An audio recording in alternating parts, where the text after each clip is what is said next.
Bueno, muy buenas tardes a todos. Gracias por acompañarnos una vez más en este encuentro de Interactiva, un espacio creado desde Agroactiva para la capacitación, la disertación y pasar un momento agradable en esta época de pandemia que tan mal nos tienes a todos. En esta ocasión, para tratar un tema más que importante en relación a los productores ganaderos, vamos a tener la disertación de Sergio Marcantonio, un reconocido médico veterinario, que va a estar hablando del impacto de la inseminación a tiempo fijo en rodeos de cría. Yo le voy a dar en este momento el paso a Daniel Valerio, ingeniero agrónomo, que es el coordinador del espacio Acción Ganadera, un espacio dentro de Agroactiva para la capacitación también. Así que Daniel, te doy el paso a vos para que presentes a Sergio. Gracias, Mariano. Bueno, gracias, Mariano, y gracias a Agroactiva, que renuevo mi agradecimiento. Desde los últimos años nos ha permitido desarrollar esta propuesta que es Acción Ganadera. Se trata, en realidad, de un espacio de capacitación con la característica un poco particular que es muy dinámico y es participativo, o sea, donde los asistentes pueden, entre comillas, meter mano, guiado por muy reconocidos especialistas. Y ya podemos decir que ya por sus talleres han pasado en los últimos 3, 4 años miles de asistentes. Y bueno, y ahora, frente a este marco que estamos viviendo, también agradezco la posibilidad de estar en Interactiva con un ciclo de conferencias con estos mismos especialistas con los que trabajamos en la muestra presencial. El tema ya fue dado por Mariano, impacto de la inseminación a tiempo fijo en los rodeos de cría, que realmente es mucho el impacto que tiene. No quiero dejar pasar, agradecer a dos de las empresas que nos acompañan siempre en Acción Ganadera, como son Advanta y CLAS. También contarles que Sergio Marcantonio es un médico veterinario egresado de la UBA, donde actualmente es profesor de la Cátedra de Reproducción en la Facultad de Ciencias Veterinarias de la UBA. También es profesor en la UCA, en la Cátedra de Bovinos, la Universidad Católica Argentina, en la Cátedra de Bovinos de Carne. Y también es profesor en la maestría que realizan en conjunto las facultades de Ciencias, es una maestría en producción animal, aclaro, que realizan en conjunto las facultades de Agronomía y de Veterinaria de la UBA. Es el director de la revista Taurus y es un asesor privado en reproducción y sanidad. Sergio, te dejo la palabra.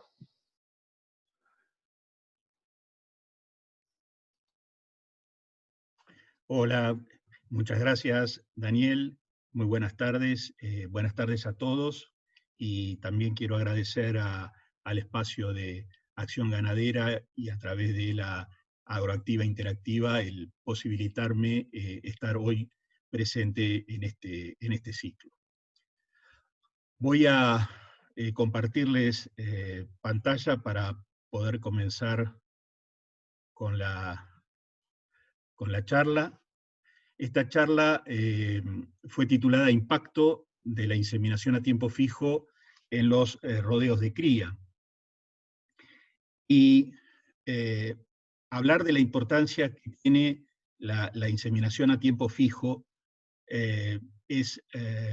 yo diría que tendríamos que homologarla a una revolución que ha hecho esta técnica sobre el mejoramiento genético. La realidad es que la IATF ha permitido multiplicar el acceso a esta biotecnología que es la inseminación artificial. Y si hacemos brevemente un poco de historia desde los comienzos de lo que fue la primera inseminación artificial allá por el siglo XVIII, luego sí ya ha comenzado el siglo XX, los estudios que desarrollaron los rusos, avanzando en esta técnica. Hacia mitades del siglo pasado, George Strimberger es el creador de la terminología de la regla AMPM, es decir, cuándo decidir en qué momento inseminar respecto a la detección de celo. También hay un hito hacia mediados del siglo pasado, que fue la posibilidad de criopreservar el semen, la posibilidad de congelar el semen, con Christopher Polsch en Gran Bretaña. Esta criopreservación es lo que le permitió abrir, digamos, una dimensión especial a la inseminación artificial, porque ya permitió dejar de lado la barrera del tiempo y de la distancia. Luego hay un profundo avance en el conocimiento de la fisiología de la reproducción con el advenimiento de la ecografía. Y eso es lo que finalmente termina llevando al día de hoy a la posibilidad de desarrollar estas inseminaciones a tiempo fijo. Pero yo quiero remarcar entonces como los dos grandes hitos que han permitido diseminar la inseminación, como son, en primera instancia, la preservación y, en segunda instancia, el control de la ovulación, el control hormonal, que es lo que ha permitido entonces la inseminación a tiempo fijo. De alguna manera yo hago un paralelismo con lo que ha sido con la telefonía celular, o desde los primeros teléfonos, cómo han ido evolucionando hasta directamente llegar a hoy a estos equipos que además son teléfonos, que tienen todo un montón de cosas atrás. Si hablamos de cuál es el impacto que tiene la inseminación artificial, digamos que no cabe duda que es una poderosísima herramienta de mejoramiento genético. ¿Y cómo es que logra este mejoramiento genético? Básicamente a través de lo que podríamos decir es la accesibilidad a la buena genética. De alguna manera, yo hago el paralelo como si en un equipo de fútbol de un colegio pudiera jugar Messi. Ese sería el equivalente a la posibilidad que nos brinda la inseminación. Introducir genes de animales sumamente superiores en cualquier establecimiento. Entonces, por un lado, lo que hablamos de la accesibilidad. Por otro lado, la velocidad de ese mejoramiento genético. Es decir, de alguna manera la inseminación permite que los genes se desplacen como por autopista, y llegar verdaderamente con un gran impacto y rápidamente a cada uno de los animales del establecimiento. Y el otro gran componente del mejoramiento genético que aporta la inseminación es la información. Gracias a la inseminación artificial podemos tener información confiable de una gran cantidad de rasgos, de caracteres que son de importancia para la producción. Entonces, haciendo un poco el juego de palabras con estas iniciales, decimos que la inseminación artificial es la vía por la cual transita el mejoramiento genético. Luego de esta pequeña introducción, les voy a mostrar cuál va a ser el camino que vamos a seguir. Vamos a hablar algunos rasgos, pinceladas de cómo es el mercado de semen en la Argentina, plantear por qué decimos que es una revolución la IATF, cómo ha ido evolucionando esta biotecnología a lo largo de los últimos años, cuáles son los beneficios que aporta concretamente a los rodeos de cría, y arribaremos a algunas conclusiones.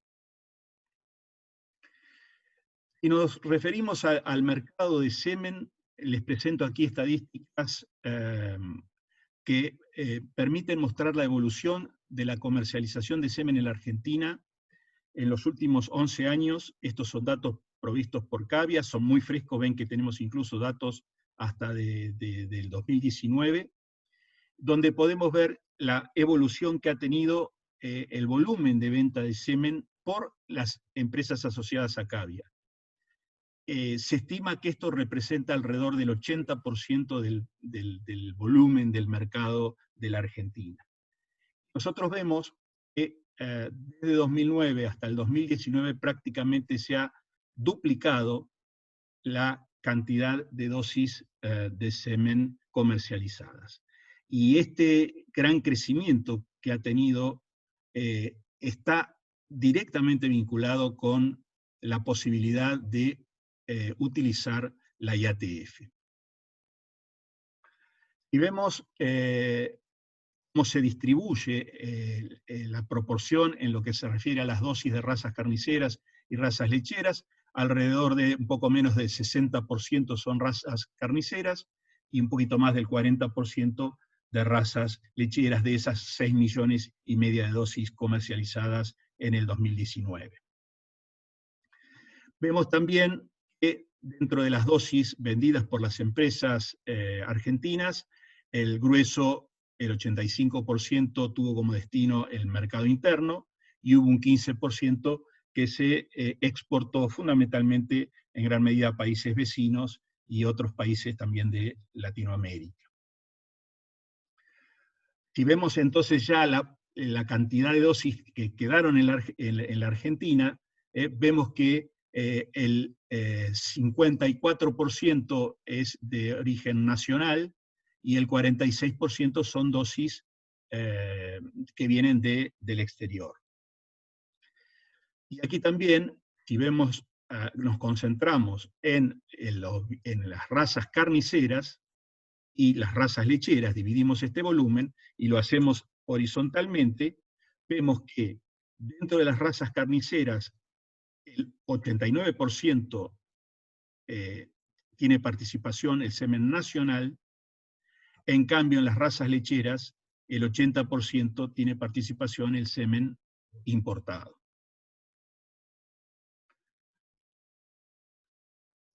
Luego de esta pequeña caracterización del volumen del mercado y el tipo de origen de las dosis, un poco plantearnos si es verdaderamente una revolución. Y quizá la gente más joven lo toma como una característica ya asumida, así como muchas otras cuestiones, pero quienes tenemos ya más años, ver por ahí corrales llenos, completos, para inseminar en un solo día, y muchas veces inseminar 300, 400 animales en una mañana, realmente yo cada vez que estoy me tengo que pellizcar porque me parece que lo estoy soñando. Fíjense el impacto que ha tenido. Aquí les estoy mostrando, por ejemplo, cómo ha sido la evolución de la inseminación, específicamente en rodeos de cría, desde el 2000 hacia acá, y vemos que la cantidad de animales, de vientres de razas carniceras inseminados, se ha incrementado en estos 20 años, prácticamente se ha multiplicado por 4. Fíjense que en el año 2001 se inseminaba menos de 1 millón de vientres de razas carniceras, y en el año 2018 la estimación está prácticamente en 3,5 millones. Pero además de eso, fíjense que de los 800.000 vientres que se inseminaba en el 2001, el 12% más o menos era a través de IATF. El resto era fundamentalmente por la inseminación convencional con detección de celo.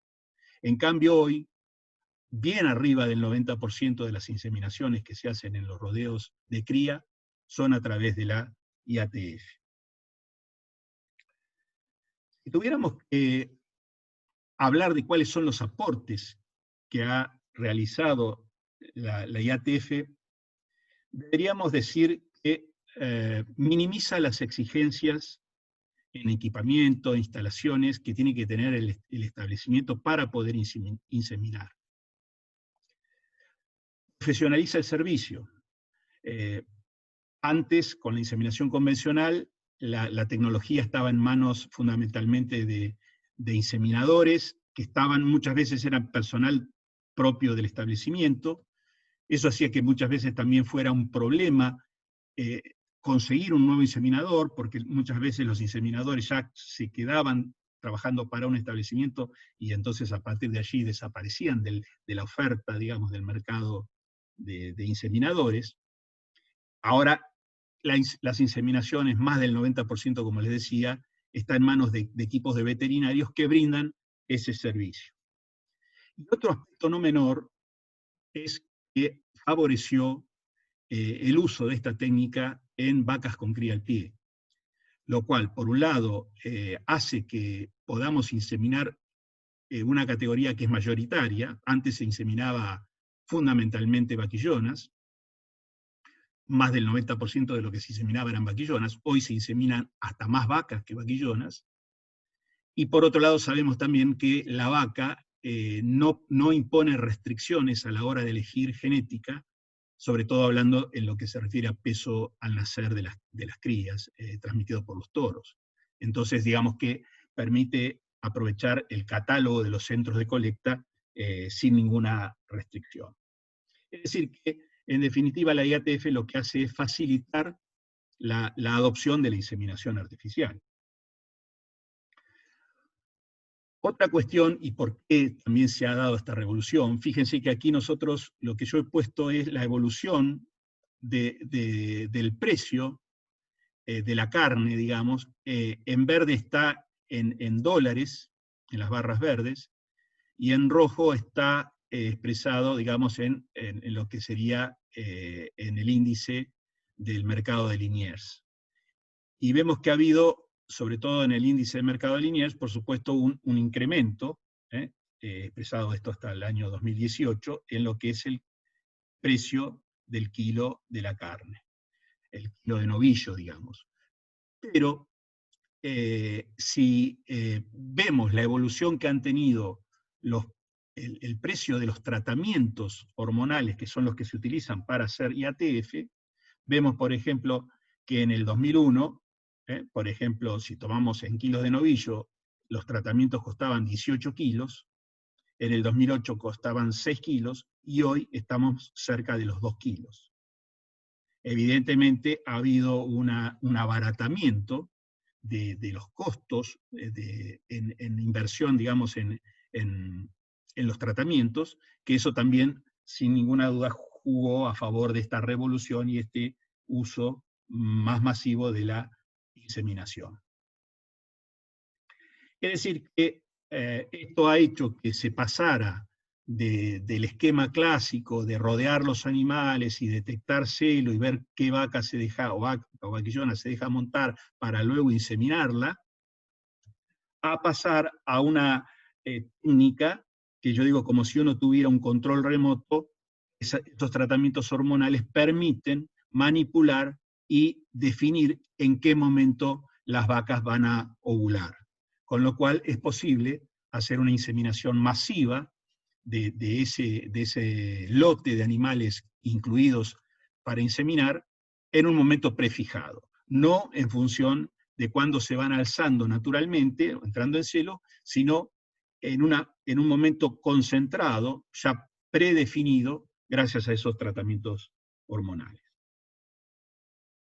Es decir, que por un lado la inseminación artificial y por otro lado el control hormonal de la ovulación se han potenciado y han generado esta técnica revolucionaria que es la IATF. Esa combinación entre la inseminación y el control de la ovulación ha permitido lograr en los rodeos no solo un impacto genético por el lado de la inseminación, sino también un impacto reproductivo por el lado del control de la ovulación y el ordenamiento de los servicios y de las preñeces, como vamos a ver. Es decir, que ha habido verdaderamente una sinergia, una potenciación de impactos. Vamos a ver cómo ha ido evolucionando la inseminación a tiempo fijo en los últimos 40 años, pongo yo, desde los años 80 para acá. Y vemos que cuando comenzamos a trabajar durante los 80 en lo que es el control del ciclo, en ese momento lo que utilizábamos era exclusivamente inyecciones de prostaglandina, una hormona que se administra por vía inyectable, intramuscular, y lo que hace fundamentalmente es sincronizar los celos. Y esto lo utilizamos casi exclusivamente en vaquillonas y por ahí en algún lote de vacas secas, vacas sin cría. Ya por los 90 comienza a aparecer todo el conocimiento que nos brinda la ecografía. Entonces empezó a conocer más acerca del funcionamiento, no solo de lo que es la función luteal, la función, digamos, del cuerpo lúteo que está en el ovario y que produce progesterona, sino también la función folicular, que son los productores de estrógeno y que es fundamentalmente la que va a estar dando origen a ese ovocito que va a ovular y al cual vamos a querer fecundar. Entonces empiezan a aparecer más masivamente y con más conocimiento todos los tratamientos en base a dispositivos que se colocan con estos aplicadores en el fondo de la vagina de los animales y que se dejan durante 7, 8, 9 días colocados ahí en fondo de vagina, mientras tanto van liberando progesterona que se va absorbiendo, pasa por sangre y entonces en ese momento las vacas tienen altos niveles de progesterona mientras están colocados los dispositivos. Estos tratamientos además se combinan con la administración de otras hormonas como es estrógenos y también prostaglandina. Ya a partir de los 2000 para acá, lo que ocurrió es que los ecógrafos, que al principio eran utilizados más para la investigación, empiezan a ser utilizados a nivel comercial por parte de los veterinarios. Entonces, a partir de allí, con la evaluación ecográfica, se empiezan a complementar los tratamientos. Algunos de ellos utilizan otra hormona más, que la ESG, la gonadotrofina corioniquequina. Se empiezan a hacer tratamientos previos a la sincronización y posteriores a la IATF, que son los de resincronización. El diagnóstico ecográfico permite hacer, por ejemplo, 2 IATF consecutivas. Entonces empieza a aumentar significativamente el abanico de posibilidades de protocolos de IATF. Si nos concentramos en cuáles son los beneficios productivos de esta biotecnología, me gustaría diferenciar entre lo que son los beneficios directos y los beneficios indirectos. Desde el punto de vista de los beneficios directos, primero hay una mayor cantidad de kilos de ternero destetado. Es decir, evidentemente el utilizar la IATF genera un incremento en el peso promedio de los terneros al momento del destete, en el peso al destete promedio. Ya hay un trabajo que ha sido dado como un clásico de Lucas Cutaya y colaboradores, donde ellos lo que hicieron es comparar sobre una gran cantidad de vacas, fíjense que hay más de casi 2.000 partos, ellos compararon la productividad de las vacas que se preñaron con el servicio natural durante los 3 meses de servicio, con la productividad de aquellas vacas que habían quedado preñadas con la IATF. Y luego se hizo el repaso con toros. Cuando se comparó el peso de los terneros al destete, hijos de vacas que quedaron preñadas por inseminación, respecto de las que habían quedado preñadas con servicio natural, sobre esas casi 2.000 partos, se vio que había un aumento significativo que rondaba los 30 kilos a favor de los hijos nacidos por inseminación. Y cuando se analizó los motivos por los cuales se daba esa mejora, se vio que había básicamente 2. Por un lado, los terneros eran más pesados, los hijos de inseminación, porque nacían más temprano, porque sus madres se preñaron el día de la inseminación, el día 1 del servicio, con lo cual eran terneros más grandes, de más edad y por lo tanto más pesados, pero esa diferencia digamos, de edad no llegaba a explicar el total del mejor peso, por lo tanto la diferencia está también dada por la mejora genética. Es decir, que los terneros, en definitiva, hijos de inseminación, tienen un 20% más, en este caso, de productividad sobre un peso al destete de 170 kilos, generado, por un lado, porque nacieron más temprano. Por otro lado, por la mejor genética que recibieron.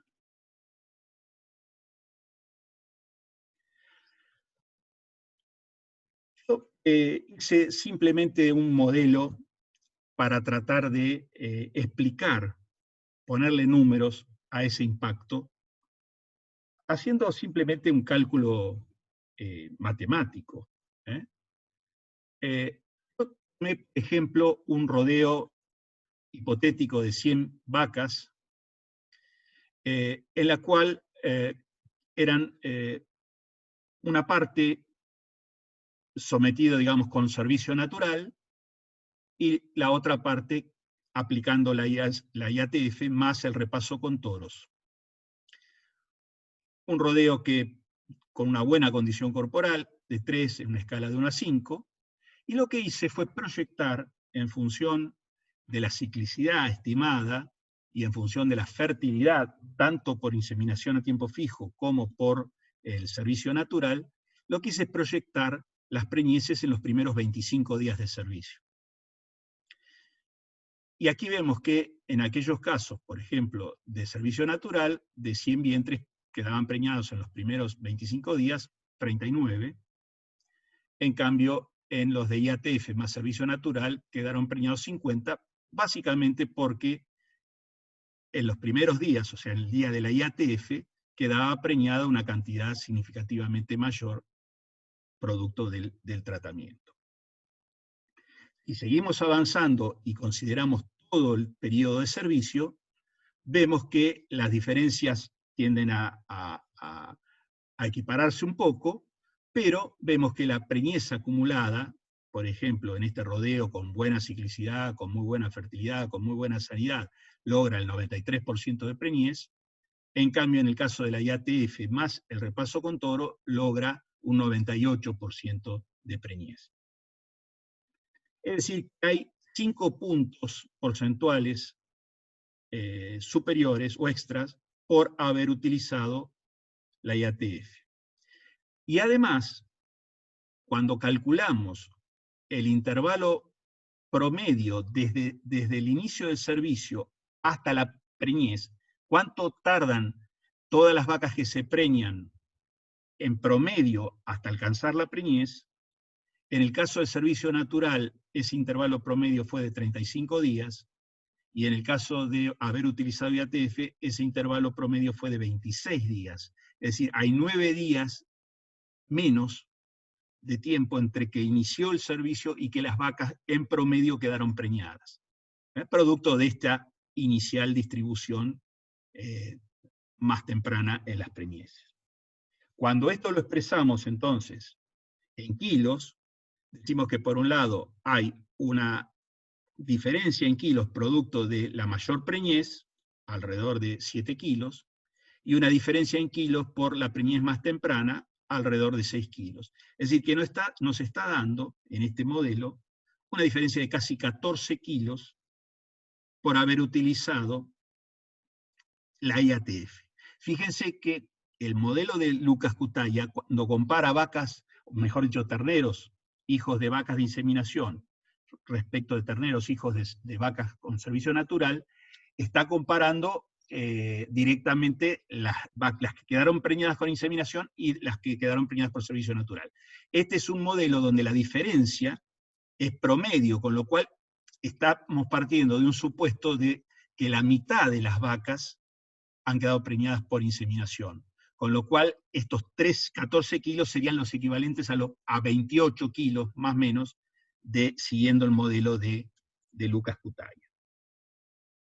Entonces, beneficios directos: una mayor cantidad de kilos de ternero destetado, una mayor calidad de los terneros logrados por la genética, una mejora genética, no solo va a quedar en los terneros, sino que en las terneras va a quedar como parte de la recría, como parte de la reposición, es decir, que esa inversión en genética queda también en el establecimiento. Y otro beneficio directo, que muchas veces no es contemplado, es la reducción en la necesidad de los toros, porque si nosotros estamos empeñando más o menos la mitad de las hembras por inseminación artificial, estamos bajando la necesidad de toros para repaso. Fíjense, si nosotros hablamos de un rodeo de 1000 vientres, y supónganse que estamos utilizando, hay 1000 vientres vacíos al comienzo del servicio, y estamos utilizando un 4% de toros, vamos a necesitar 40 toros. Ahora, si hacemos IATF y supónganse que preñamos el 45%, no digamos 50, el 45% con la IATF, ya nos quedan 550 vientres vacíos de los 1000. Si usamos ese mismo 4%, ya necesitamos 22 toros y no 40. Con lo cual, hay un ahorro importante también en la inversión en toros. O como a veces yo digo, por ahí podemos destinar el mismo dinero, pero eligiendo toros de mejor calidad. Y por otro lado también, la IATF aporta beneficios indirectos, como son, por ejemplo, el ordenamiento del rodeo, el pasar los animales por la manga, va a estar todo mucho más, vamos a estar más encima del rodeo y poder estar prestando atención sobre muchos otros aspectos. Y algo que muchas veces tampoco se contempla es el impacto que tiene el tratamiento hormonal para la IATF en las vacas que no quedan preñadas a la IATF. Porque uno dice, bueno, fenómeno, ¿cuántas vacas se preñan? Tantas. Pero aún en las que no se preñan por la IATF, muchas veces ese tratamiento lo que hace es despertar los celos, sacar a las vacas del anestro y el toro en servicio natural las puede preñar más rápido. Y eso a veces es difícil de medir. Y por supuesto también otro beneficio indirecto es la liberación de determinados potreros estratégicos, porque la IATF permite entonces hacer ese ordenamiento particular del manejo de potreros. En definitiva, cuando uno habla de resultados de la IATF, tiene que diferenciar entre lo que son los resultados biológicos, pero también los resultados productivos. Es decir, no solo quedarnos con el porcentaje de preñez que logré, que sería la parte biológica, sino también ver qué impacto tuvo ese tratamiento sobre el global del rodeo, aún sobre los vientres que no preñé. Muchas veces pasa que el impacto productivo es mayor por ahí en un rodeo que logré el 45% de preñez a la IATF, que en un rodeo que a lo mejor logré el 55% de la IATF. ¿Qué quiero decir? Por ahí en ese que logré el 45%, si no hubiera hecho la IATF, el resultado hubiera sido muy bajo y digamos, el costo-beneficio por haberlo usado es mucho mayor que a lo mejor en otro que con la IATF logré el 55%. Entonces, hay que mirar con los dos ojos, costo-beneficio, es decir, no solo el costo, sino el beneficio, y el beneficio no solo biológico, sino productivo. En definitiva, nosotros sabemos que el control de la ovulación ha brindado una nueva dimensión a la inseminación. Es como que hemos abierto una puerta y pasamos a un ambiente desconocido y sin límites, realmente sin límites. Al punto tal para bajarlo a la realidad, que en nuestro país permitió cuadruplicar el número de vientres inseminados en razas para carne. Y lo otro importante es que la IATF genera beneficios productivos concretos, algunos medibles, más fácilmente medibles, y otros más difícilmente medibles. Pero no cabe duda que nos ha tocado vivir el desarrollo de una técnica que ha sido disruptiva, que ha sido revolucionaria. Con esto entonces quiero agradecerles desde ya la atención y quedo disponible para las preguntas que pudiera haber. Gracias, Sergio. Clarísimo como siempre. Sí, están llegando muchas preguntas y mientras las ordenamos, me gustaría contarle a los asistentes que el doctor Sergio Marcantonio es director de la revista Taurus, que es una publicación destinada o sobre reproducción animal, que está dirigida a veterinarios y a otros profesionales que trabajan en el tema. Taurus lleva 21 años de edición interrumpida, está indizada en varias bases bibliográficas que son importantes, como la Tindex, el Sevier, EBSCO, y esto le da una difusión internacional seria. Desde este año también comenzó su versión digital, y también hace poco, en este año, Taurus lanzó un ciclo de conferencias virtuales a través de Zoom Webinar, que tiene lugar los jueves y viernes a las 18:30, con la participación de destacados especialistas nacionales y extranjeros. Bueno, ahora sí, Sergio, vamos a las preguntas. Te voy pasando algunas. Si querés volver, ahí estamos los dos. Mirá, la primera pregunta que apareció dice, la estoy volviendo a reubicar, acá estamos. Si en la década del 70 ya se realizaba IATF. Está muy bien. La realidad es que tenemos que diferenciar lo que llamamos IATF. Estrictamente ha habido antecedentes de IATF con resultados no del todo buenos, cuando se utilizaban, por ejemplo, solamente doble dosis de prostaglandina. Por ejemplo, en la década del 70, que se descubre el uso en reproducción de las prostaglandinas, y bueno, a partir de ahí se empezaron a hacer distintos esquemas de doble dosis de prostaglandina y que se aspiraba a hacer una inseminación, en ese momento se hablaba de inseminación artificial sistemática. Pero la realidad es que faltaba la precisión en el control de la ovulación para que los resultados fueran buenos. Con lo cual, diría que la auténtica IATF, es decir, bueno, yo hago una inseminación masiva en determinado momento y con buenos resultados, es a partir de fines de los 80, que es donde empiezan a usarse más masivamente los dispositivos. Ya a comienzos de los 80 se importaban, en ese momento había un dispositivo casi único que era PRID, de marca PRID, era una espiral.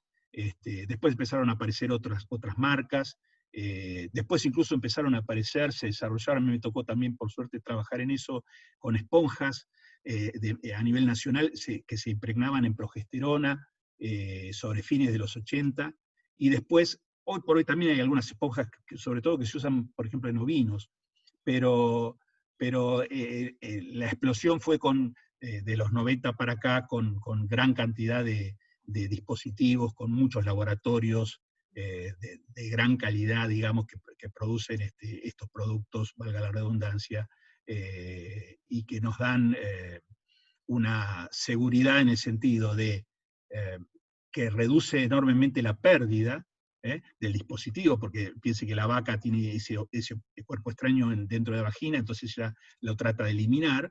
Bueno, la pérdida se reduce muchísimo bueno, y el control de la liberación de progesterona está todo muy estudiado y eso nos da garantías.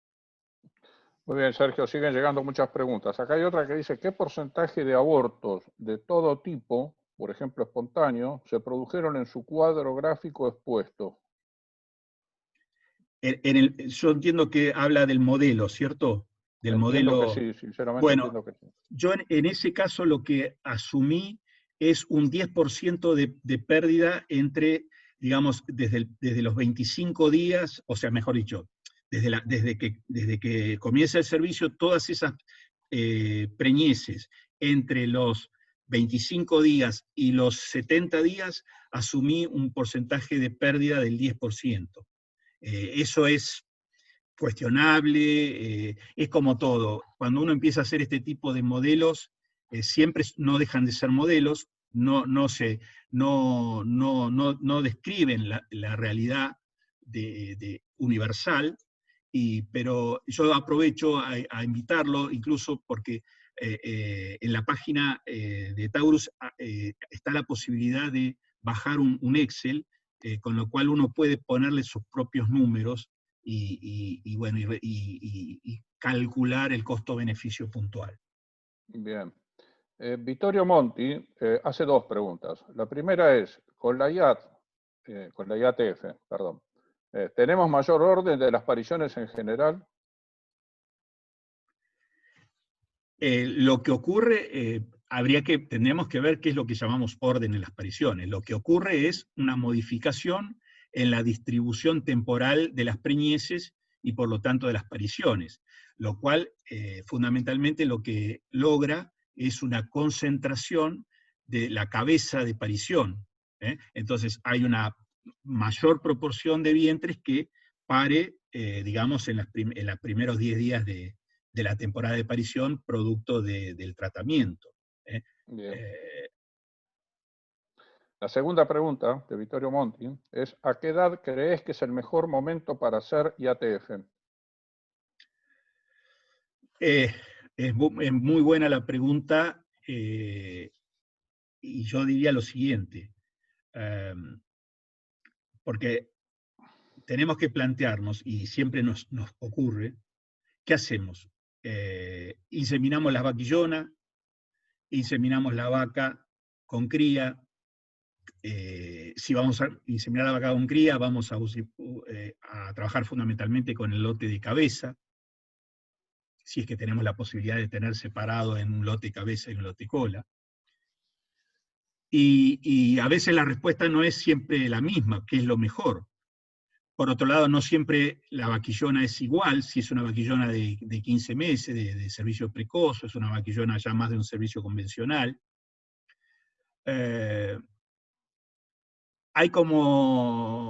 Y por otro lado, lo que les decía antes, no solo ver el resultado biológico, sino el resultado productivo, porque por ahí uno dice, bueno, fenómeno, yo quiero tratar de asegurarme un buen resultado, entonces me voy a ir sobre la vaquillona, si hay un lote de vaquillonas que están lindas, bien seleccionadas y todo, bueno, me va a dar una garantía. Pero a lo mejor el beneficio de la técnica me lo devuelven por ahí más la vaca de segundo servicio, a lo mejor, que sabemos que es la más complicada de preñar. Y a lo mejor en esa vaca no vamos a lograr el resultado de la IATF que lograríamos a lo mejor en la vaquillona. Pero otra vez, viendo el cuadro completo, a lo mejor al establecimiento le aporta más usarlo en la vaca de segundo servicio. Entonces, hay que ver un poco cada objetivo en particular, y no hay una respuesta única de qué categoría es mejor para ser utilizada. Lo que sí, en la categoría que decidamos, yo diría dos cuestiones fundamentales. Una, seleccionarla. Y ahí implica la mano del veterinario, es decir, bueno, fenómeno, de esta cantidad de vacas, ¿cuáles están en condiciones de poder ingresar al protocolo? Entonces, ese es un punto muy importante. Y el otro punto importante es que ese mismo veterinario decida qué protocolo aplicar en esa categoría. Porque uno de los riesgos las amenazas, con esto de análisis FODA que uno a veces dice, de las amenazas que tiene la IATF, es la de simplificarla en una receta única. Ah, fenómeno, esto se hace así, tal día se hace tal cosa. No, no es así. Hay distintas variantes en función del lote y de las características de animales a tratar. Entonces, por favor, siempre con el asesoramiento veterinario, porque no sería la primera y seguramente no va a ser la última de las técnicas que por ser realizadas con piloto automático termina siendo menos usada. Bien. Alejandro, no da el apellido, pero por las preguntas entiendo que debe ser alguno de tus reproductólogos amigos. Mira, hace 2 preguntas, aunque te entiendo que faltan los signos de interrogación. Dice Sergio, ¿las sucesivas IATF hacen más fértiles a los vientres? Entiendo que esa es la primera pregunta. Bien, otra vez, si te referís, Alejandro, a que las sucesivas tratamientos van a mejorar la fertilidad intrínseca del animal, no. Ahora, si nosotros decimos que por ahí, por aplicar sucesivas IATFs y hacer IATFs consecutivas, vamos a estar, gracias a eso, introduciendo genes mejoradores que por allí puedan tener alguna vinculación con la fertilidad, te diría que probablemente sí. Pero yo no diría que uno va a utilizar inseminaciones consecutivas con la finalidad de mejorar la fertilidad de los vientres, sino fundamentalmente para lograr una mayor eficiencia, ¿sí? Y una mejora genética que excede al tema de la fertilidad, que no queda solamente limitado al tema de la fertilidad, y abarca muchos otros caracteres. Bien. Alejandro también pregunta si el uso de novormone, ¿con qué frecuencia produce novillos? Mellizos, perdón. ¿Con qué frecuencia producen mellizos? Está bien. Otra pregunta interesante. Acá no hay un valor único porque todo depende de... les explico al resto por ahí que él habla de novormón, que es la SG, la que yo nombraba como la gonadotrofina coriónica equina, que muchas veces se incorpora a los protocolos con la finalidad de mejorar la tasa de ovulación, y sobre todo esto está indicado en animales que están en una condición corporal más al límite. Entonces, en esos animales está justificado dar SG fundamentalmente porque va a mejorar el resultado. En los otros animales podríamos usarlo, pero el tema que tenemos que es un tratamiento relativamente costoso, es decir, prácticamente casi aumentamos un 70% más del costo del tratamiento por agregar SG. Esto como aparte. Pero bueno, yendo a la pregunta concreta, si nosotros usamos la respuesta generando ovulaciones dobles, que es la pregunta concreta, va a depender de las condiciones de los animales a los que se los estemos aplicando. Es decir, si nosotros estamos aplicando, por un lado, una dosis elevada de SG, por ejemplo, arriba de 400 unidades internacionales, y lo estamos haciendo en una categoría de animales que están en una muy buena condición corporal, por allí la tasa de ovulación doble y por lo tanto de mellizos es más alta. En cambio, si lo estamos usando en una dosis más ajustada, que puede andar entre las 200, 300 unidades internacionales, otra vez, no en forma piloto automático, sino el veterinario va a decidir cuál es la dosis para ese lote en particular, y en ese caso, entonces, una dosis ajustada y en animales que verdaderamente lo necesitan, no nos debe preocupar que haya ovulaciones dobles, porque no van a ser en proporción, y no va a haber una elevación en el número de mellizos. Bien. Sergio, acá viene de Sincrovac algo que no sé si es una afirmación o una pregunta. Dice, el Norgestomet en implantes permitía sincronizar la ovulación. No, me parece que no es una pregunta, sino que es una aseveración. aclaración. Claro. Y es cierto, aprovecho a saludar a la gente de Syncrovac, que ha sido uno de los pioneros del uso de las IATFs en la Argentina. Y el Norgestomet en realidad sí, y se desarrolló en la década del 80. El Norgestomet eran implantes que se colocaban en el subcutáneo de la oreja, entre la piel, entre el cuero y el cartílago, y se dejaban durante 8 o 9 días, bueno, y se combinaban también con otras inyecciones. Y eso sí permitía controlar la ovulación y permitía una inseminación a tiempo fijo. Pero eso ya no es década del 70, si a eso se refiere, sino que ya es década del 80. Y hoy ya me animaría a decir que a nivel mundial, cosa que ya es mucho decir, pero casi que me animaría, que ese tipo de tratamientos se han discontinuado. Bien. Acá hay una pregunta que creo que se refiere más a cuestiones de mercado, pero está hecha por Raúl Pérez Marino. Dice si no sería necesario fomentar el mercado de terneros hijos de inseminación artificial, porque hasta ahora no hay una notoria diferencia en los precios. Sí, la verdad que sí, sería fantástico. Ahora no sé, si me preguntas cuál sería la manera o la metodología, lo desconozco. Pero evidentemente sería un empuje importante para estimular el uso de la inseminación. Pero no se me ocurre y no está en mi capacidad decidir, digamos, recomendar cuál es la forma de instrumentarlo. Bien. Abel Albrecht dice, el doctor, se refiere a vos, obviamente, Hola, Abel, ¿cómo estás? El doctor hace mención a los aportes de la IATF que minimiza exigencias en equipamiento e instalaciones.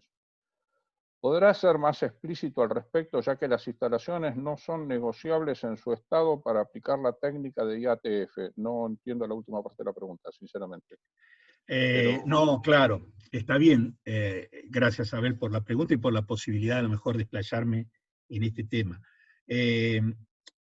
Cuando yo pongo que la IATF, uno de los aportes que hace respecto a la accesibilidad a la inseminación, es en el término de instalaciones en general, por ejemplo, apotreramientos, nivel de apotreramientos que con las inseminaciones convencionales tienen mayor exigencia que con la IATF, porque nosotros manejamos todo en un bloque y con las inseminaciones convencionales había que tener potreros para donde se detectaba celo, las vacas o hembras que se inseminaban se llevaban a otro potrero, después se volvían a juntar, etcétera, etcétera. Respecto de las instalaciones propiamente de inseminación, lo que es la casilla, el cepo, es cierto que tanto en un caso como en otro requieren tener un buen funcionamiento, y eso es clave. Es clave porque, y sobre todo es más clave aún en una IATF, donde por ahí tenemos que inseminar 70, 80, 100 animales por hora, lo cual tiene que funcionar muy bien toda la instalación, desde el huevo, digamos, hasta el cepo final, tiene que funcionar y tiene que haber personal. Eso no cabe duda que eso es así. El tema es respecto al apotreramiento, como les decía, y sobre todo al equipamiento, donde, por ejemplo, hoy de pronto un productor puede incursionar en una IATF sin tener siquiera un termo de inseminación, porque se lo puede aportar, por ejemplo, la empresa veterinaria que le brinde el servicio. Bien. Acá Alejandro, no está su apellido, entiendo que es el mismo Alejandro que nos preguntó antes, pregunta si se pueden volver a usar los dispositivos intravaginales.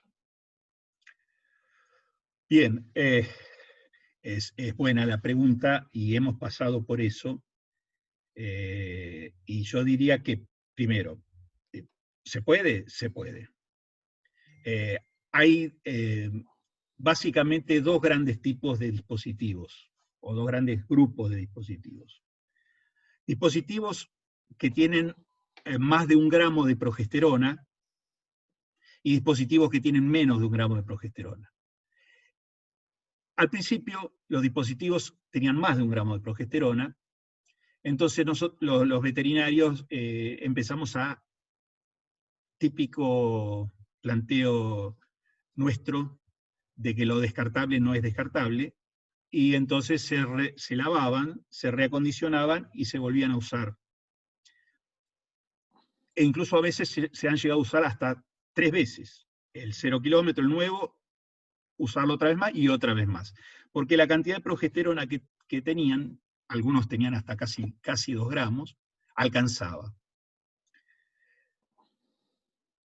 Después la industria empezó a desarrollar, como respuesta a esto, dispositivos que llaman de monodosis, como diciendo, no, usalo una sola vez. Porque tienen más o menos medio gramo, un poco más, un poco menos de progesterona. Entonces hoy nos encontramos con las dos posibilidades, los dispositivos reutilizables y los dispositivos monodosis. Personalmente prefiero los de monodosis, donde yo sé que los uso, los tiro, tendré que ver bien, sobre todo hoy con todo lo que es la conciencia del medio ambiente. Es cierto que hay mucho plástico que se está descartando, eso es así, pero desde el punto de vista de la higiene, me refiero de ese dispositivo que yo no lo uso y lo tiro, en cambio en el otro lo voy a tener que limpiar y lo voy a tener que acondicionar y usarlo, muchas veces la higiene está más comprometida en las vacas que reciben el de segundo uso o incluso el de tercer uso. Y además es un trabajo enorme. Después del retiro de los dispositivos, que a lo mejor son 200, 300, 400 dispositivos, que hay que lavar uno por uno, hay que dejarlo secar, hay que conservarlo en buenas condiciones. La realidad es que si puedo utilizar un dispositivo de monodosis, ni lo dudo. Bien, esperemos que tengas un rato de tiempo porque tenemos en este momento 16 preguntas más. Yo no tengo problemas. Macanudo, seguimos. Hasta 6:30 no tengo problemas. Acá César Arreceigor. César, ¿cómo estás? Arreceigor, perdón. El uso de los retroauriculares. No, dice solo eso. El uso de los retroauriculares. No sé a qué se refiere, no sé, César, a qué te referís. No, dice solo eso. Pasemos a otra pregunta, a lo mejor nos vuelve a aparecer si nos está escuchando y nos amplía un poco la pregunta, ¿te parece? Bien. Romina del Valle Rufino dice, en cuanto a la alimentación preinicio al protocolo de sincronización de IATF, ¿recomienda suplementación estratégica? Sí, yo no soy un nutricionista, pero evidentemente todo lo que pueda favorecer el que la vaca o de la hembra esté llegando al momento de la IATF en una mejor condición y sobre todo si es lo posible con un plano ascendente en cuanto a condición corporal, va a ser favorable. Pero bueno, qué nivel de suplementación y cuál no es el mejor momento me excede, porque creo que eso es más propio de un nutricionista. Bien. Fernando Facio dice una pregunta, Sergio, en una situación económica programada, pienso que tiene muchas ventajas la IATF, pero en el caso de la economía argentina, donde la IATF concentra las apariciones y por lo tanto las ventas, la pregunta es, ¿financieramente ahora es conveniente? Bueno, me pasan de nutricionista a economista. Claro. La verdad que, Fernando, vos sabés muy bien que yo de eso no te puedo hablar, de la parte de financiera, pero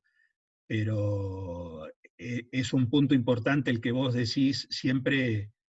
No creo, sin meterme en el tema financiero, que estoy lejísimos, no creo que la concentración que genera la IATF tenga un efecto en ese sentido, porque fíjate vos que hablábamos de una concentración a lo mejor de 7, 10 días de diferencia, y no sé si eso tenga un impacto. Probablemente con las condiciones que ofrece nuestro país, probablemente a lo mejor no habría que pensar en no concentrarlo, sino a lo mejor decir, bueno, voy a tomar 2 periodos de servicios distintos, y ahí tendríamos por ahí una un efecto más marcado en ese aspecto, pero me parece que a nivel puntual, ya te digo, me excede el análisis, pero me parecería que no necesariamente tenga un efecto.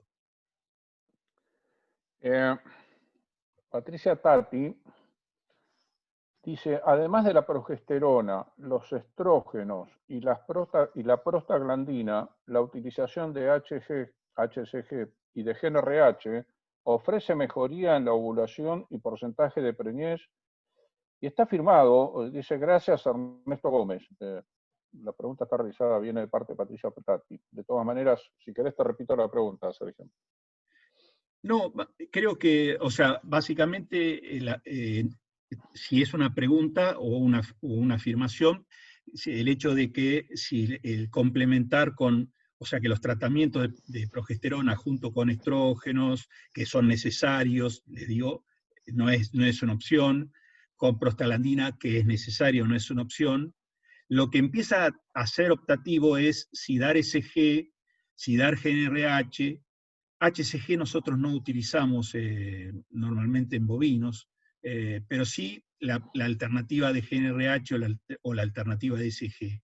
Y bueno, y ahí hay todo lo que les comentaba. Hay todo un terreno para analizar. En algunos casos se va a justificar el uso de la SG.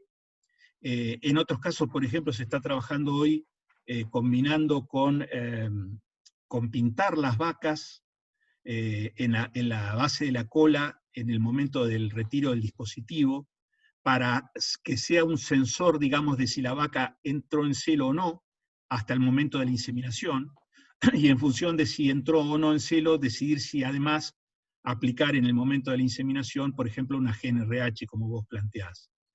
Entonces, en el terreno uno va viendo y por ejemplo, sabe que hay algunos casos donde el agregado de GnRH mejora el resultado, y en otros casos donde no hay diferencias, sobre todo en función del porcentaje de respuesta en celo que veamos con la pintura. En la medida que más animales están despintados, o sea, que han entrado en celo, es menos necesario dar GnRH. Ahora, cuando hay más proporción de animales que mantienen su pintura, la GnRH se justifica más. Entonces, esto es lo lindo de esta metodología, que otra vez, no es una receta que se copia, sino que hay que ir armándola a medida. A ver, la misma persona pregunta, dice, hace una aclaración, dice, perdón, no es HCG, entre paréntesis es la humana, sino CG. Pero también pregunta sobre el costo de una inseminación actual, 2 kilos de novillo. ¿A qué se refiere? ¿A las pastillas, la medicación, el profesional?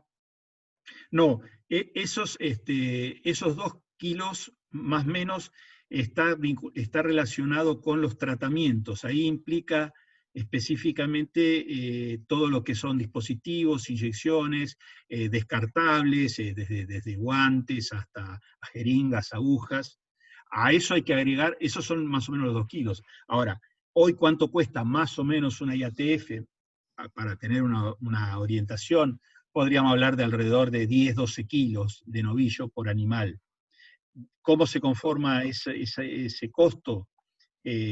Más o menos son 5 kilos de honorarios, más o menos son 5 kilos de semen. Digo más o menos porque el semen va a variar mucho, sin costo. Los honorarios de pronto también varían de profesional a profesional, pero pongamos una referencia, 5 kilos, pongamos una referencia de 5 kilos de semen, y pongamos una referencia de unos 2 kilos de tratamientos. Y ahí suman los 12 kilos del costo por animal inseminado. Sergio Sincrovac vuelve a preguntar, posiblemente está referido a su pregunta anterior, la podemos buscar. Dice, ¿y cuáles son las vacas que pueden ser tratadas? A ver si está bien. Creo que lo que me está recordando es que enfatice que no todas las vacas, con lo cual le agradezco a Sincrovac, que no todas las vacas, otra vez, van a entrar per se a un protocolo de inseminación. Y por eso, otra vez, la importancia de la selección que yo les decía. Entonces, básicamente hay dos grandes requisitos en el caso de las vacas que deben cumplir para poder ingresar a un protocolo. Uno diría una condición corporal mínima, de grado de gordura, flacura mínimo, en una escala de 1 a 5 podrá ser 3, podrá ser 2,75, y el otro factor a cumplir es un tiempo de paridad, un tiempo de posparto mínimo, que en general ronda los 40 días. Es decir, que para que una vaca pueda incorporarse a un protocolo, una vaca con cría al pie, tiene que tener una condición corporal mínima y un tiempo de posparto mínimo. Por eso que yo hacía referencia a que muchas veces lo que se hace es trabajar sobre la cabeza de parición, que es la que nos brinda ese tiempo de posparto sobrado, digamos. Bien. Víctor Manuel Dopaso dice, hola, no quisiera ser irrespetuoso porque entré tarde a la sala y quizás ya se hizo referencia. Dice, algunos trabajos hablaban hace un tiempo de cómo afectaría la vacunación tastosa en las pérdidas de servicio de IATF. Incluso SENASA había autorizado aplicaciones anteriores de la IATF. ¿Cuál es su opinión?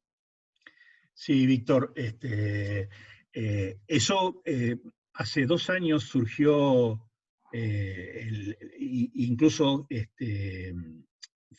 surgió el tema, se puso en el tapete, un trabajo de origen brasilero que le dio más visibilidad, incluso la gente de Syncrovac hizo un trabajo muy interesante también, midiendo las pérdidas embrionarias en vacas que eran vacunadas luego de la inseminación y en el momento más complicado, que es alrededor del momento en que se está haciendo el reconocimiento materno de la preñez y demás. Y donde, si bien no era un trabajo de investigación, también se vio que hay que parecería haber diferencias, que parecería ser producto o generar la vacunación algunas pérdidas de preñeces. Y esto le dio visibilidad a la inseminación, pero también ocurre, por supuesto, en el servicio natural. Entonces ya el año pasado se trabajó incluso con el Ministerio y a nivel SENASA, y si recuerdan, incluso se cambió el orden porque lo que se pedía era que invertir, porque hay 3 o 4 provincias que vacunaban adultos en la época de servicio, entre ellos, o sea, las que más concentraban vacas, vacunaban en la época de servicio. Entonces se pidió que la vacunación de animales jóvenes cayera durante la época de servicio y que la vacunación, digamos, de otoño cayera sobre el resto de las categorías. Y eso se cambió. Y bueno, eso fue una buena medida. Acá Syncrovac vuelve a escribirnos, y creo que está haciendo una aclaración a una de tus respuestas. Dice, perdón, el laboratorio elaborador preconizaba la reutilización del CIDR hasta 3 veces.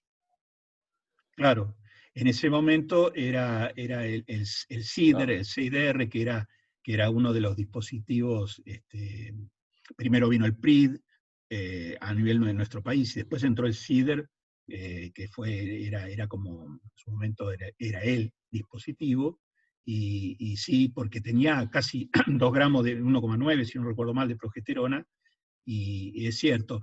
Creo que a lo mejor la aclaración que hace se refiere a que no era una decisión propia del veterinario en reutilizarlo, sino que lo estaba promoviendo el propio laboratorio. Creo que a eso debe apuntar el comentario.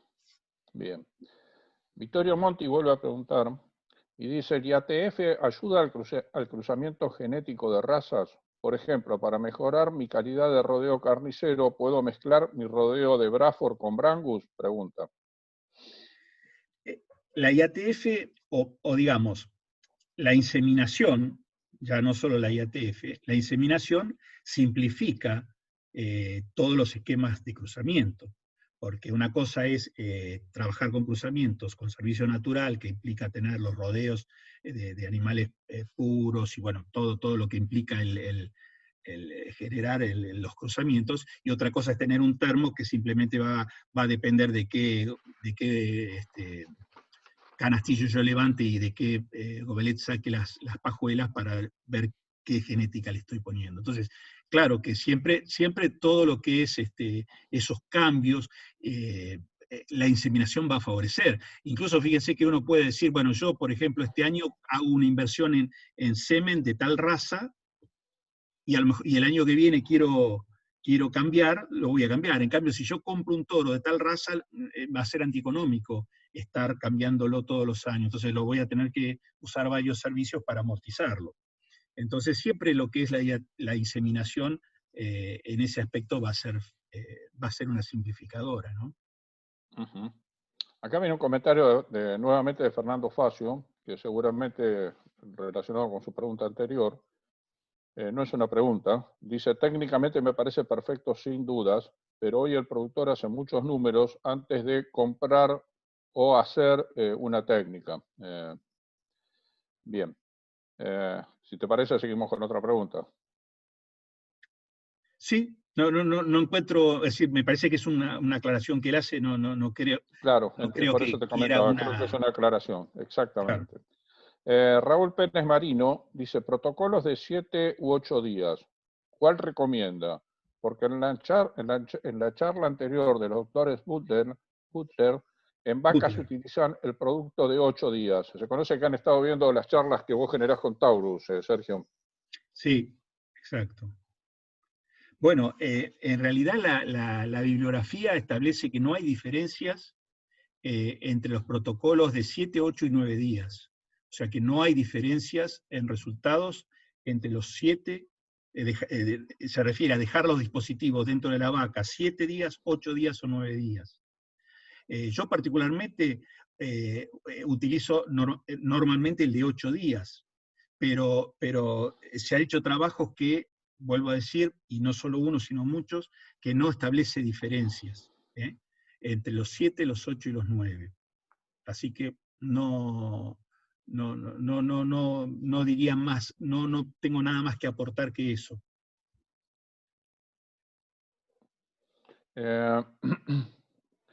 Acá creo, sí, otra vez Sincrovac. Dice, la suplementación con GNRH en vacas que manifestaron celo incrementa significativamente la preñez manifiesta. Esto tanto en vaquillonas como en vacas. Creo que es otro comentario, ¿no? Sí. Ellos trabajaron, la gente de Sincrovac trabajó bastante en el tema de utilizar GNRH o no GNRH, y bueno, y lo que él está aportando es que aún en vacas que manifestaron celo, por lo que vos estás leyendo, también mejoró los resultados. Otra bibliografía marca que no hay diferencias y que no se justificaría en vacas que están en celo, que han manifestado celo. Claro, y no hay acá llegó, perdón que te interrumpa, Sergio, por acá llegó una aclaración de Sincrovac, dice, perdón, en las que no manifestaron celo, o sea, se está refiriendo a eso. ¿Entiendes? Ajá. No, claro, eso es lo que yo les dije. En las que no manifestaron celo, sí, sin ninguna duda, que hay la mayoría de los trabajos coinciden que hay una mejora en la preñez. Sí. Ahora, en las que sí manifestaron celo, la mayoría de los trabajos demuestra que no hay diferencias. A ver, acá tenemos una de Mariano que dice, ¿cómo ve el futuro de los actuales protocolos en función de nuestros compradores, concretamente Unión Europea y el uso de hormonas sintéticas? Sí, es todo un tema. No es un tema nuevo. Yo recuerdo el año pasado, o el anteaño, me tocó participar en una reunión ahí en el SENASA relacionado con esta temática, porque la Unión Europea pone condiciones para comprar carne que no se utilicen los tratamientos, sobre todo impedir el uso de los estrógenos fundamentalmente. Hoy por hoy esa situación quedó latente, no hubo, por lo menos por ahora, no hubo nuevas consultas por parte del SENASA, pero por ejemplo en el Uruguay parece que viene bastante fuerte, y el otro día hablando con un especialista, Alejo Menchaca, uruguayo, me comentaba que verdaderamente están muy preocupados por las limitaciones en el uso de estrógenos. El tema es que si se limita el uso de estrógenos, como por ejemplo ocurre en otros países, se modifica sustancialmente la dinámica de los protocolos, y es posible que se reduzca la respuesta en preñeces, con lo cual eso termina en definitiva afectando el resultado reproductivo. Pero muchas veces, lamentablemente, otra vez hay que poner la mirada un poco más amplia y ver el impacto económico que puede significar cerrar un mercado como es el europeo. Entonces, desde el punto de vista técnico, no hay ninguna razón digamos, sustentable para decir que el uso de los estrógenos sea nocivo para la salud humana. Ninguno. Bien. Última pregunta, Sergio. Dice Patricia Tati, ¿es conveniente utilizar las vacunas reproductivas y cuánto antes? Bueno, en términos generales sí, siempre la vacunación, por supuesto que después va a depender de cada establecimiento en particular, pero siempre las vacunaciones reproductivas que se hacen habitualmente pre-servicio, normalmente lo ideal es hacer, a veces no es fácil, pero lo ideal es hacer una doble vacunación, o sea, separada por lo menos, no menos de 2 semanas entre cada una de ellas, y que entre la segunda vacuna y el comienzo del servicio transcurran otras 2 semanas. O sea que más o menos un mes antes, repetir a los 15 días y luego comenzar el servicio. Pero esto, que es muy lindo decirlo y muy fácil decirlo, a veces no es simple, sobre todo esto es fácil de aplicar en vaquillonas, pero en vacas no es tan simple, porque bueno, son animales con cría al pie y demás, y esas movilizaciones por ahí no son tan sencillas de hacer. Pero por lo general sí es recomendable el uso de estas vacunas reproductivas. Sergio, yo estoy seguro que si esto fuese presencial recibirías un gran aplauso. Todo lo que yo puedo hacer es, en nombre de todos los que te escuchamos, agradecerte la claridad, agradecerte todo lo que expusiste y también agradecerte toda esta cantidad de respuestas que nos has dado a través de las preguntas de quienes quienes están conectados con nosotros, metidos en el aula, a quienes le agradecemos su presencia. Así que, Sergio, muchísimas gracias. Otra vez gracias en nombre de Acción Ganadera y de Agroactiva, por supuesto. Gracias. Muchas gracias a vos, Daniel, gracias, Mariano. Ha sido un gusto, bueno. Y gracias a toda la gente, sobre todo por interesarse y por participar y hacer las preguntas que han enriquecido un poco este tiempo. Bien, que estés muy bien. A mí me resta decir que vuelvo a agradecer a empresas patrocinantes como Clase Advanta. Por otro lado, invitarlos para el lunes que viene, el lunes 29 de junio a las 17 horas, tenemos a otro gran disertante, un veterinario y máster en nutrición animal, que es Leonardo Abdelhadi, y él va a hablar sobre los sorgos forrajeros y diferidos, y va a dar las claves para potenciar la producción ganadera tanto estival como invernal. Así que los esperamos el próximo lunes 29 a las 17 horas, y los dejo con Mariano. Gracias a todos. Bien, Daniel, muchas gracias a vos también. Sergio, como siempre es un gusto escucharlo, un fenómeno en lo que hace. Para quien quiera charlar con él presencialmente, los esperamos del 28 al 31 de octubre en Agroactiva, en el espacio de Acción Ganadera, donde todos los años Sergio expone, da talleres, recibe a un montón de interesados, de estudiantes. Es una acción muy linda que hacemos en el marco de Agroactiva. Agradecerles por participar de esta charla y decirles que a partir de mañana vamos a cargar esta hermosa charla en nuestro canal de YouTube. y bueno, la recibirán cada uno en su mail. Así que sin más, muy buenas tardes y los esperamos en el próximo encuentro.